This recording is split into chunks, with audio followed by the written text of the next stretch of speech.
তারা কষ্ট জীবন পরে কষ্টই করবো ভাই, যারা বড় লোক তারা বড় লোক থাকবে বাংলাদেশে। আসুয়া পারে অনেক মিস করতেছে আসলে। উনি মনে করেন ওই কুমড়া দিয়ে বলছিল বেগুনি বানানোর লাগে, হয়তো আজকে অন্য কিছু বলতো, আমাদের লেবুর পরিবর্তে হয়তো উনি থাকলে অন্য কিছু বলতো। বাংলাদেশের মানুষ লাগবে 1 কেজি, নেয় 10 কেজি, ঠিক আছে, এর লেগে দাম বাড়ে বেশি, বুঝছেন? আমরা হলো পাগল, সব বাংলাদেশের মানুষ সব পাগল।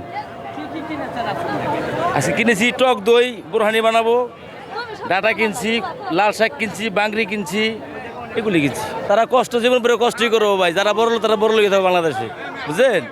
এটির কোনো ভেদ বিধান নাই। এদেশের মানুষ কোনো গরিবরে চোখেই পড়ে না। বাংলাদেশের মানুষ, গরিব মানুষ, নিম্নশ্রেণীর মানুষ যারা আমরা আছি, তারা যেন শান্তিতে বসবাস করতে পারি। সবচেয়ে বেশি হলো জানেন নিরাপত্তা। এই 18 মাস জানেন নিরাপত্তা ছিল না, এখন বর্তমানে আমরা চাই সরকারের কাছে আমরা জানেন নিরাপত্তা, চাঁদা মুক্ত বাংলাদেশ, এটাই চাই। হ্যাঁ কমাবো অবশ্যই, হ্যাঁ আইলে তো তো অদা করছে, কমাই দেবো সব জিনিস। রমজান মাসে গরু গোছের দাম কমাই দিব, আরও নিত্যপণ্য জিনিসের দাম কমাই দেবো, সে বলছে। বাজারে এসে তো সব কিছুর দামই বেশি দেখা যাচ্ছে। মাছের দাম, বিশেষ করে বেগুনের দাম 120 টাকা কেজি, 120-100 এরকম কেজি বেগুনের দাম।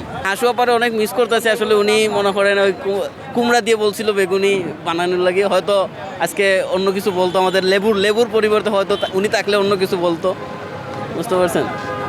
লেবু কত করে কিনেছে বর্তমান বাজার, এবং বেগুনের বাজার কেমন? লেবু, ছোটো লেবু 60 টাকা আলি, বড় লেবু 80 টাকা, এমনকি 100 টাকাও আছে। এই সরকারে বলতে চাই যে নিত্য প্রয়োজনীয় জিনিস যাতে কমানোর লাগে আমরা বিশেষভাবে অনুরোধ, আমরা সাধারণ মানুষ যাতে আমরা কম দামে খেতে পারি।